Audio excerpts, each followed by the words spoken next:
Okay, so I have someone interested in one of these three-sided Lemurian quartzes, and I have these others just for example. Quite beautiful. This is what I call the four-sided, when it's one and two, and then the two side angles. That's what makes it a four-sided Lemurian. Interesting color. This one's quite clear and quite beautiful.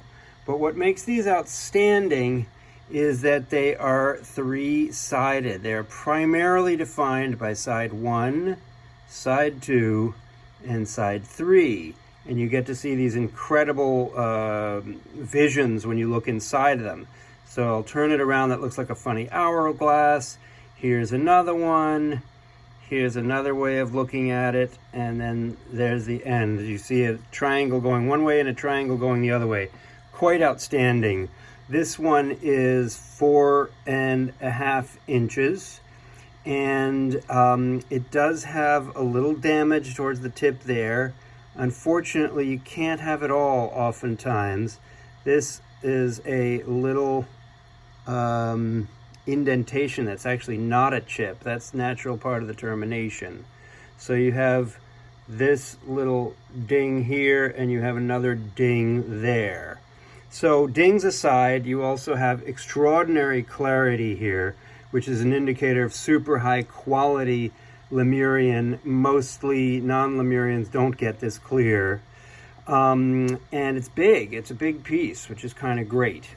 Then you have this one. So we'll consider this A, and we'll consider this B. Now, B and C are not that different in size, but as we really look at them, we'll understand there's a substantial difference between them. Here you get the nice look through, the nice sort of what I call dolphining when you go from one layer down to another in this little ridged section here.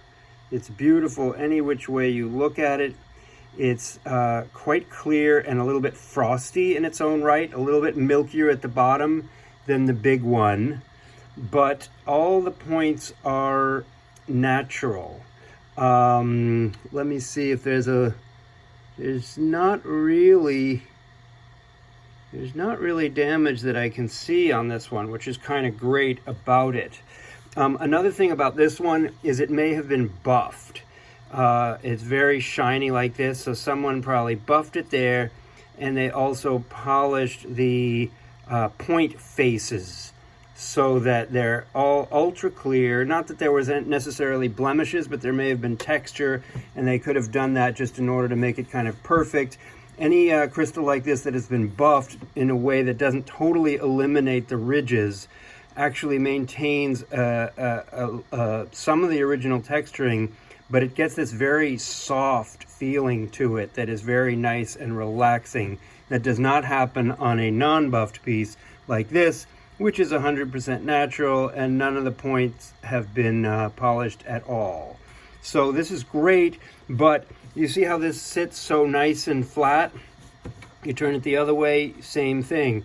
With this one, you're not getting it like you want it to sit flat like this, but it doesn't really sit flat. It falls to one side or the other. So mostly this just becomes a kind of a wand that gets positioned perfectly when it's in your hand rather than when it's just lying down. And then this one over here, you can see it's got a lot of clarity here, quite beautiful. Also, it's got that incredible high quality thing going on at the bottom where you don't have any milkiness, and you have a point that is intact but a little bit frosted.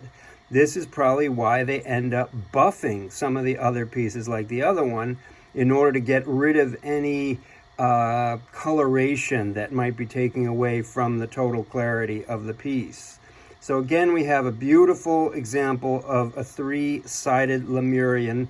This is number 3 or ABC or 1, 2, 3.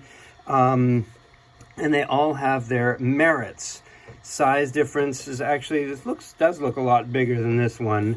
And then this one is substantially bigger than both of them and is really kind of unique. The three-sided Lemurians are quite rare relative to the other types of Lemurians, even the four-sided Lemurians like this.